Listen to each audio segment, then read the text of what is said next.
નાહી લીધું હે, અંતર છાંટી લીધું હે અને બસ વાળાને તન ફોન આવી ગયા હે. ગંધાય હે ભાઈ, આને અંતર ના કહેવાય. હવે તારી વાત નથી કરતો હું. અને તમે નવી ગાડી લીધી છે. નવી ગાડીમાં હે ને મારા ઓલા ચરણ આવી ગયા એટલે તમારી ગાડી પવિત્ર થઈ ગઈ.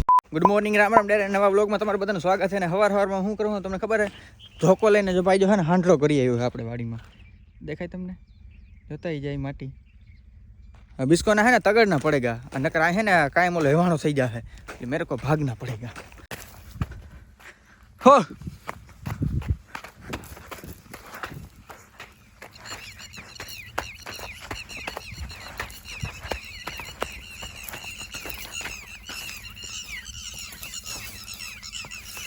જો હાંડડાને કઈ એટલે કઈ ફેર ના પડ્યો મિત્રો. ગમે એવો વારો ના હોય જો એમને નીકળી ગયા. તમે જોયું ને, આપણે કોઈ પણ જાતની હાંડડાને હે ને તકલીફ નથી પહોંચાડી, ખાલી આપણે હોટેથી બીવરાયો હતો. બાકી હાંડલો ભાઈ એવી ખરાબ વસ્તુ આવે ને એ તા જેને જોયું એને ખબર હોય, ખેડૂત માણસને ખાસ ખબર હે. જો એ ખારો થાય ને, આ તમારી લાકડી હે ને, લાકડીનો કંઈ ના આવે. આગળ તમે જોયું હતું ને, આ કાંટાનો વારો હે આખો આપણો જો લોઢાનો, એને એમને ઠેકી ગયો તો એને કંઈ એટલે કંઈ ફેર ના પડે. એને ગમે એટલા કાંટા હોય, ગમે એવો બાવેડો હોય, એટલે હાઈસલાના કાંટા હોય ને તો એમને વયો જાય. તો એ ખારો થાય ને તો ભાઈ આપણે ભાઈ ભાગવાનો જ વારો આવે. એને કંઈ એટલે કંઈ ફેર જ ના પડે. આ તમે લાકડી મારો ને લાકડી તૂટી જાય ને ત્યાં સુધી કંઈ ફેર ના પડે. અમારો ભાઈ કાંટા જેવા કાંટામાં એમને ઠેકી જતો હતો. લાકડી તો શું વસ્તુ છે. હજી તો સવાર થયો અને આજે સાંજે આપણે ક્યાં જવાનું તમને ખબર છે? સોમનાથ જવાનું આપણે હે ને ભાઈ. બસની ટિકિટ બુક કરી લીધી છે, સાંજે નીકળી જવાનું હોય. એની પહેલાં મેં વિચાર્યું કે સવારે ઉઠીને હે ને પાવર બેંક ફૂલ ચાર્જિંગ કરી નાખ્યું. પણ મારા કિસ્મત જેવા ફૂટેલા હે ને, સવારે ઉઠે ને તો લાઇટ જ વહી ગઈ, પછી આવી જ નથી લાઇટ. દેખો દેખો ये बदूड़ी कहाँ चढ़ गई है और यहाँ चढ़ के ये पेशाब कर रही है. हाल एठी उतर, एठी एठी. બહુ મરાય નહીં હે ભાઈ બદૂડીને. મિત્રો આજ તમને હે ને થોડુંક અલગ પ્રકારનું હે ને પક્ષી દેખાડું. એ પક્ષીનું નામ શું હે તમને ખબર હે? હોકો. જો તમને દેખાડું, મને હે ને આ નામ બોલવામાં હે ને બહુ દાંત આવે. જા રહ્યો દેખાય કાળા કલરનું પક્ષી, નજીક જવા દો, જે ઉડે કે નથી ઉડતું. આનું નામ હે હોકો. ને તમે જો કાઠિયાવાડ બાજુ રહેતા હો ને તો હોકો શબ્દ હે ને બહુ કોમન હે. અક્ષર પોતાની મમ્મી હોય ને એ છોકરાઓને કહેતા હોય, તું તો આ હોકા જેવો લાગે, એટલે એ જો આવો હોકો હોય. ખાસ કરીને મારા માં તો મને બહુ એવા કહેતા, હોકા જેવો લાગે હતું. હું ખરેખર હોકા જેવો લાગુ હું? કોમેન્ટ કરો હાલો. બપોરના 2 વાગી ગયા હે અને ઝીણકો ભાઈ આવે છે. ભાઈ હમણાં વેકેશન પડે છે ને તો એ આવે છે. મેં કીધું વાંધો નહીં, તું ભારે તડકામાં આવ્યો છે, ચામાં પહેરીને આવી કાળજાળ ગરમીમાં આપણે નીકળવું પડે છે.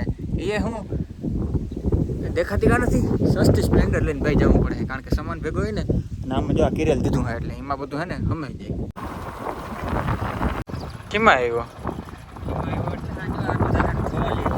બસમાં આવ્યો ને? મને કીધું હતું હું ફોર વ્હીલ મારી હતી. હા, બસ જ મારી હતી. મને કીધું હતું હું ફોર વ્હીલમાં મોયે આટલા ટાઈમ પછી જો અમે સાંઈ આવી તો અમારે પાસે બતાવે તો શું કામનું? તો તેડવા જ શું કામ આવો તમે? તો બસ હોય જાય બેઠા. હાલો નીકળો. ગામડાવાળા હાલો રહ પાવાનું શું છે? બાંધ પેલા ને આવી રીતે કોઈક આવે ને આપણે રહનો રોલ કરી લેવાય. ભાઈ તડકો કેવો હોય ખબર હે? અને આમાં નાના મોટાનું ના જોવાનું હોય, જેમ બને એમ ઝીણકાનો રોલ વધારે ફેરવી લેવાય.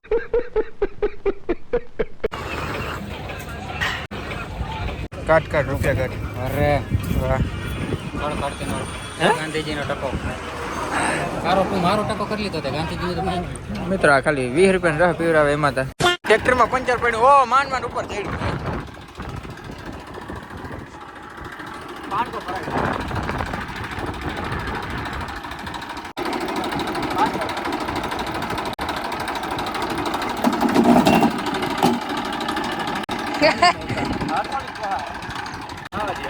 હવે નહીં ચડે. કેમ ભાગે છે?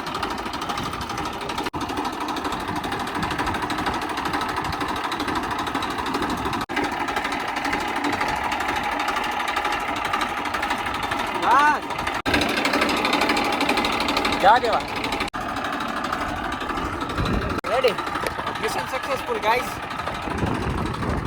વિચાર પડ્યો તો ને આવું બધું કરવું પડે. જો હવામાં લટકે છે આપણું ટાયર. ये सब करना पड़ता है गाइस.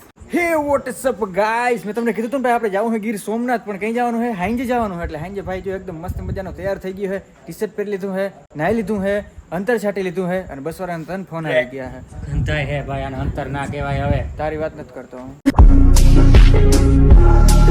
અમુક લોકો નાહ્યા વગર ધોઈડા આવે ને પછી આપણે કે ગંધાય છે. પોતાના બુસ્કોટ પેલા બદલાવો પછી બીજાને વાત કરો. તો ભાઈ આપણે અટાણે જવાનું છે ગામ ભોગાત. ભોગાતની બાજુમાં જ નાવદરા છે. એક બે મિત્રો ભેગા થતા તો આપણે ભેગું થોડીક લપ કર્યું.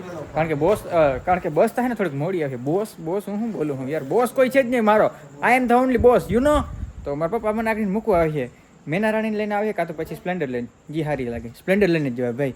હમણાં ગરીબીના દી આવી ગયા છે, પેટ્રોલ ઓછું પીએ ને એટલે. તો બસ મિત્રો યહીં તક થા સફર મેરા, એટલે ઘર સુધી જ એટલે પછી આપણે તો બહાર જવાનું છે. અને ઠેલો મેં શું કામ અહીંયા રાખ્યો ખબર છે? કારણ કે પાછળનો ઠેલો રાખવું તો પછી મારા બાપા ના હમાય, એટલે પછી મારે આગળ રાખવો પડે. હમાઈ જાવ ને હવે? હમાઈ તો જાય, ગાડી લૂતા એકવાર જાવું ગમે ને ગાડી લઈ વગર ધોઈડા જાવ. હાલો હું જાઉં હું, બાય. લે શું થાય છે? આવી જાય બેદીમાં આવી જાય. ઊભી થઈ ગઈ બોલો બેન બિચારી. અરે બેદીમાં આવી જાય. બેન મને કેટલો પ્રેમ કરે તમને ખબર છે ને? હું સાચો માલધારી, હું સાચો ગોવાળિયો. ઘર ભેગું થાને ભાઈ. મિત્રો આપણે છે ને નાવદરા પૂગી ગયા છે. અહીંથી છે ને આપણે બસ આવવાની છે, પણ બસ કઈ આવે ખબર? 11:30 વાગે આવવાની છે. મારું બાપુ જો ઘરે વયા જાય છે, તો અહીં કઈ કામ નથી. 11:30 વાગે આપણે ફાંકા મારવાના છે ને. અને આપણે કઈ ગાડી હાંકવાના છે? Lord Alto. બીજી વાર ભાઈ આપણે આજે હાંકવાના છે. તો હમાઈ ગયો ની અંદર જતા સીટ કેટલી વાહે કરી મૂકી. હજી કરવી જો જરા. આ ઘતનો કાં એટલો હજુ ઠંડો છે? એસી એ પાવરફુલ આનું. આનું એસી ખરેખર પાવર. પેટ્રોલ પ્યોર પેટ્રોલ, નો સીએનજી. કયો 2012 છે ને? હા. મને બધી ખબર પડી જાય. ખાલી હું ગીલો ને મને ખબર પડી જાય. હવે બસ થોડીક જ વાર છે બસ આવવાની. અને મેં કોઈનો વાઈટ ગયો છે પાર્ટી બેઠા બેઠા છે ને ફાંકા મારી છે, ઠંડા પી છે, પાણી પી છે. આ લોડ અલ્ટો ને આપણે ચક્કર મારી લીધી છે, ટાઈમ પાસ કરી છે. 2000 years later. ચાલો ભાઈ આ સાથેને છે ને આપણી બસ આવી ગઈ છે. Let's go. હવે ડાયરેક્ટ છે ને સવારે જ મળી. આજુ ખરે મને છે ને કેબિનમાં બેસવાનું ભારી મન થાય છે, પણ થાકી બહુ જાજા ગયા છે ને. હવે છે ને કામ બહુ જાજા કરવાના છે, કારણ કે સવારે આપણે વહેલા 4 વાગે આપણે ઉઠવાના છે. એટલે છે ને સોફામાં જ હોઈ જવાનું બેટર ઓપ્શન રહે આપણા માટે. આ બાજુ આપણી બસ જાય છે, આ બાજુ તમારો ભાઈ આવ્યો છે. એ કાંઈ ભાઈબંધ આવે છે પરેશભાઈ કરીને, એ મને તેડવા આવે છે. સમયની વાત કરું ને તો સવારના 4:30 વાગ્યા છે. 4:30 વાગ્યાને ભાઈ આપણે એને હેરાન કરવાના છે. ગાડી આવી ગઈ છે તેડવા ભાઈ. હવારના પૂરમાં ભાઈ આવી ઠંડી છે ને આવી ઠંડીમાં પરેશભાઈને આપણે હેરાન કર્યા છે. કેવા હેરાન કર્યા છે? એમાં થોડું હેરાન કરવાનું કેવાય યાર. અને ભાઈ આપણે ભાઈ આવું ડ્રિંક ન કરે એવું થોડુંક બને મારે વાલા. અને આપણા પરેશભાઈ ભાઈ માલ છાપે છે. થોડાક દીમાં તો જોઈ લ્યો હે ને ગાડી છોડાવી લીધી છે. ભાઈ હા તમે તમારે તો ભાઈ તમારે જેટલું નથી મારે વાલા અત્યારે એટલે અમારાથી વધારે એમ કહેવા માંગે છે ઇનડાયરેક્ટલી. પણ કઈ વાંધો નહીં, પબ્લિકને ખબર જ છે ભાઈ કોણ વધારે કમાય. અને તમે નવી ગાડી લીધી છે, આ નવી ગાડીમાં હે ને મારા ઓલા ચરણ આવી ગયા, એટલે તમારી ગાડી પવિત્ર થઈ ગઈ છે. એટલા માટે થઈને મેં વિચાર્યું, મેં કીધું આજે છે ને દ્વારકાધીશ થી મારો પરમ મિત્ર કેશોર કિંગ આવેલો છે, કે દ્વારકા વાળો જ આવ્યો સમજી લે. એટલે હવાના પરમાં નાઈ ધોઈ પૂજા પાઠ કરીને સીધો નીકળી ગયો લેવા માટે. તમે નાઈ લીધું? હો ના આવું તો પડ્યો. આપણે તને પણ નવરાવાનો છે આગળ. આપણે બે દી થી નથી નાઈ આવ મિત્ર, પણ કેતા નહીં. રેલવે સ્ટેશન સવારના 4:30 વાગ્યા આપણે સોમનાથ ઉતરવાનો પ્લાન હતો ને. ત્યાં હે ને મહાદેવના આપણે હે ને દર્શન કરવાના હતા, પણ 4:30 વાગ્યામાં લગભગ મંદિર નહીં ખુલ્યું હે. એટલે મેં કીધું ભાઈ બંધ કેટલી કામ લાગી, કરાવ ફોન, બગાડો નીંદરીની. ભાઈનો ખ્વાબ જોઈ લ્યો, ફાટક ઓપન કરી દીધા ભાઈ. વાંજો ટ્રેન પડી તો એ આ તો હું દેખાઈ ગયું બધું.